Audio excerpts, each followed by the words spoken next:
Jordan has lots of talents, and this is what we've seen in Virtual Bazaar for the last few years. We have lots of handmade brands, we have lots of handmade products which are really up to the highest level, designer level. And we started this podcast for VB to introduce people behind Jordanian brands. And today in our podcast, in our episode, is Lara's Loops, with her products and her story, how she started her brand and where her business is now. Hi, Lara. Hi, Anastasia. I'm so happy we finally decided to do this podcast and these episodes, because it's been in my mind since a long time to start talking about people behind small brands in Jordan. And I was happy when you replied, one of the first reply that you every time you have an idea, I love participating, Anastasia. So thank you. Thank you for having me. Thank you. So I really wanted to talk to you about your business, Lara's Loops. Everyone, I think, know now Lara's Loops because you're so active in social media and you're showing your products. But I want to know more about the beginnings, how you started and why you started, and more about you as a person. So when you started and how? Well, I always loved handwork. Ever since I was a child at school, I would do embroidery, knitting, whatever it was. And my mom was an avid crocheter. She loved to crochet, and I just felt that I would like to carry that on. So she helped me, she taught me, and then she passed away, unfortunately, but I continued on my own to learn and to, research and explore new patterns. And then slowly, I realized that I really enjoy it. And I started slowly doing more things, like from little baby blankets to shawls to cardigans to bags. It just expanded slowly. And that's how it started, basically. But it started as more because you had it since your early age, more Yes. like hobby. Yes. How come it became a business? How come it became a business? My best friend turned it into a business. How? Well, when I first started and I got good at it, she would ask me, she would say, Lara, listen, my friend just had a baby. Can you make me a baby blanket? Okay. My mom wants a shawl. Can you make me a shawl? Okay. Then after a while, she called me up one day and she said, Lara, khalas, enough is enough. And we need to turn this into a business. And I said, listen, I don't even have private social media. I don't even know how to begin this. And she told me, don't worry, I'll do everything for you. So she came up with a logo. She came up with the page. My sister, though, my younger sister came up with the name, Lara's Loops. It was kind of like between my family and my best friend. Everyone supported me because I didn't know what to do or how to start, to be honest. And then the page slowly, it grew organically over the years. And it's hard to grow your page on Instagram. It's not something easy. But she helped me, and I also asked other people that are in the field who have pages and small businesses what they did over the years. And it slowly grew. It's still growing. It's still growing. Yeah. And I really love the way how you run your page. It's very personal. When I look at your page and I can see you wearing your items, you wearing your cardigans, and you're showing them, and you yourself are showing your products. And to me, this is something that is not just a faceless business. It's a business that has a certain person with your emotions, your energy, and everything that is pouring. Well, I enjoy it a lot. I love what I do. And it's showing. And I like colors, depending on the season, what kind of colors. And I try to keep up as much as I can with what's trendy in handwork, in crochet work. So you can keep up with the times as well. And you also try to understand the taste of your audience, what they like. I did get last year, for example, someone said, Lara, I feel like you're too loud or you're too colorful. And I said, well, listen, you can always tell me what you like and I'll do it for you. Then I understood that there's another audience out there that likes the undertone, the earthy colors. So I changed a bit just to basically accommodate everyone. And then I realized that's also beautiful. Yeah. So it just really, depending on what's in and what's not in, and I try to keep up with the in colors for this season. And that way you're also incorporating your own work with what's trending out there. This is beautiful because this is how you connect what you personally love and how you see your brand with what people are expecting because it's in trend, for example. Yeah, and you're trying to fit in with the fashion. I mean, this is all fashion. Yeah. So you also don't want to do something the color of 20 years ago. You want to kind of also be à la mode, let's say. Yeah, of course. That's nice. So work. you started with the baby items, and now you have what in your lines?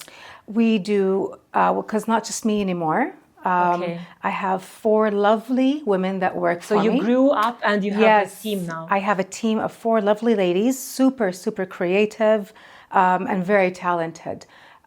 So we all work together as a team.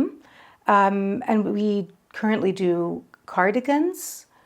We do bags, different types of bags.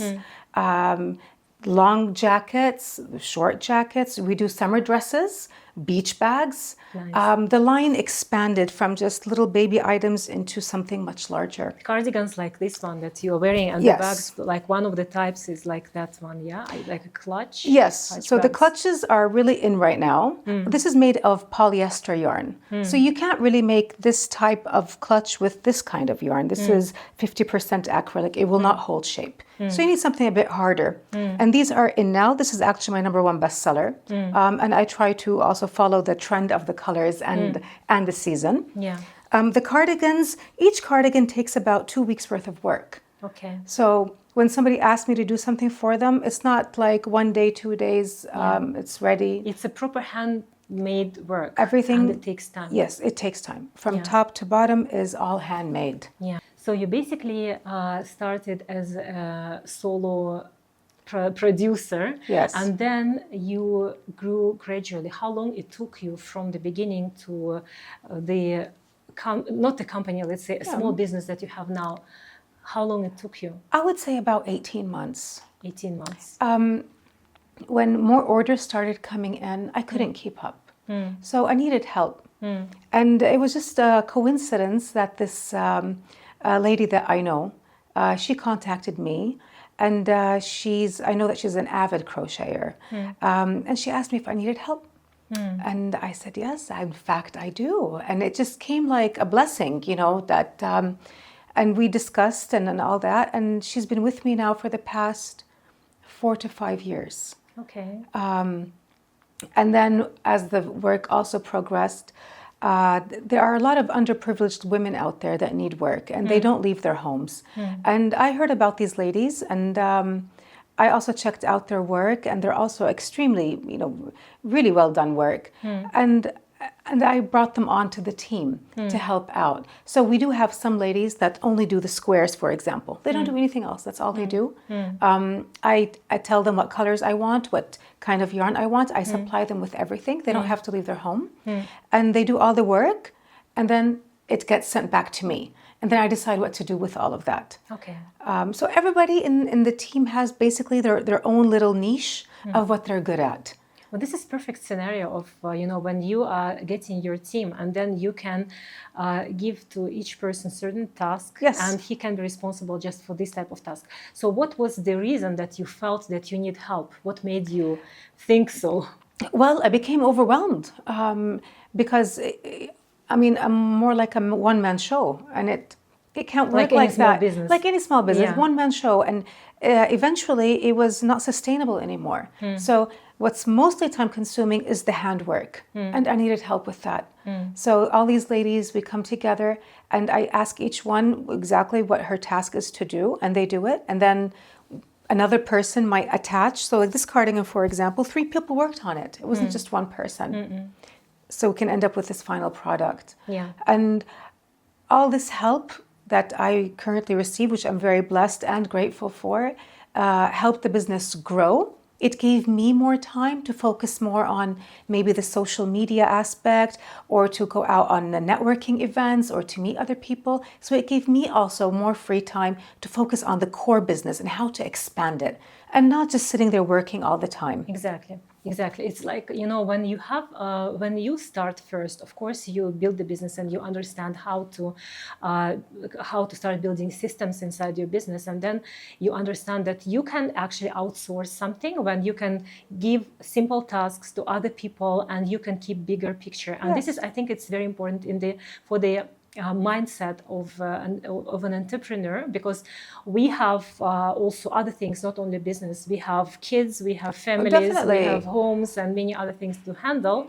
So understanding how to build it as a system is very important, and it really helps to release stress and to live normal. Sometimes the system gets a bit chaotic, I must say. This is normal. But it's normal, and sometimes things don't go as planned.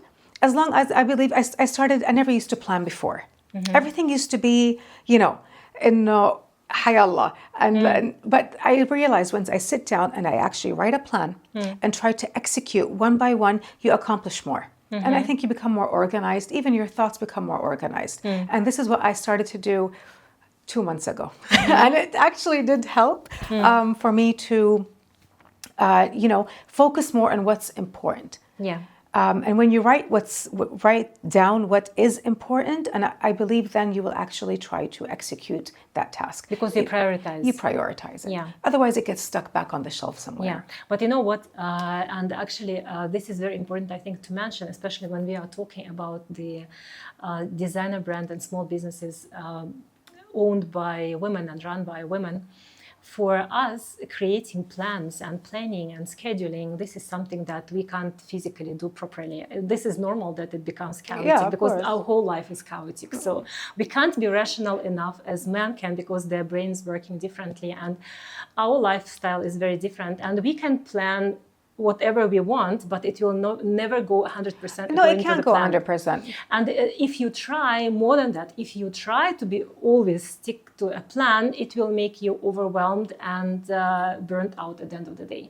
So that's why when in our network, in VB network, when we are building businesses, and as a mentor, I keep on telling to my clients and VB members that it's really important to keep in focus that we are building personal brands and soulful brands. This is not just any brand like, let's say, a big company would be building. The marketing will be different, the branding and attitude. Don't try to be perfect in everything that you are doing and keep it according to the plan. You can plan to prioritize things, and then you can start acting intuitively at some point, because if you feel like it doesn't fit your tempo now, your scenario and your routine right now, it's okay to be not according to the plan. If you feel like you planned a collection, let's say, and then something is happening and you feel from inside that it's not going to work, don't stick to your plan. Trust your intuition. And this is what I've seen with many businesses that I mentor, owned by women in particular. When we become more intuitive and soulful rather than rational in our businesses, we are more successful and we feel happier, because we don't detach our businesses from our personality and our identity and routine. When I see Lara in Instagram, and Lara is acting with all her emotions, and you are so contagious with your energy in your Instagram, when you're introducing your cardigan, and I can immediately feel it, and I can relate.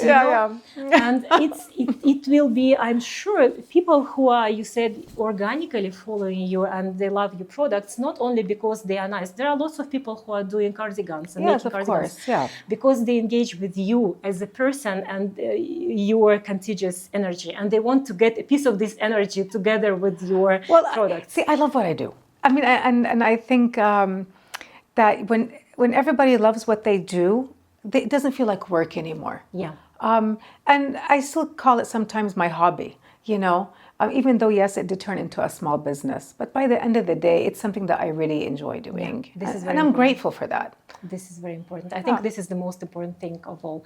So what advice would you give to a young entrepreneur, to a woman, a girl who just has an idea of starting her small business? What would be your main advice to her? I believe that when anyone wants to start a small business, they should always take baby steps, because maybe they will start and then they realize it's not something that they really like or want. And that way they did not really invest their whole heart and soul into something. You take baby steps. You realize that you actually like this, you are enjoying this, it's feasible for you and sustainable. Then take a bigger leap and have faith, and take that bigger leap and adventure into something, deeper into that idea. And I think that once you take smaller steps and shui, and surely you will eventually get to your goal. But taking large steps at the beginning, and you're going into the unknown and not knowing really what's out there, I don't think that will help you be more successful than taking the small steps. Okay. Just have faith, though, and believe in yourself. And once you have a passion for something, then I believe that it can be a success. So do you think the showing your passion is an important part of remaining authentic and building an authentic brand? Oh, definitely. If you're not passionate about something, then there's no point in starting. So you need to show it in your You need to- media, you need to show it in your social media. I think without even making an effort, if you're passionate about something, it will show on its own. Could you say that being authentic in social media is more important than being perfect? Yes, I think that when you're being more authentic, it shows your personality. But if you're going to try to have everything perfect, it doesn't really, and it may not resonate with people so much as in just being yourself. And you told me once, you said that you're selling yourself. You are the product. You said that to me a long time ago, and that resonated with me. And it's true. Not everything has to be picture perfect. Just be yourself, have fun while doing it, and just be authentic. And I think people like to see that. I think this over perfection is too saturated in social media, and people are getting kind of sick of it. Right. So it's fresh to see something, people being themselves and just being true to themselves. And have that reflect on social media or in anywhere really in their lives. Yeah, right. Thank you, Lara. Thank you for your Thank time. you, today. It was Anastasia. such a nice I talk had to a you. blast. It was- Thank you so much for Thanks a having lot. me. Thank you.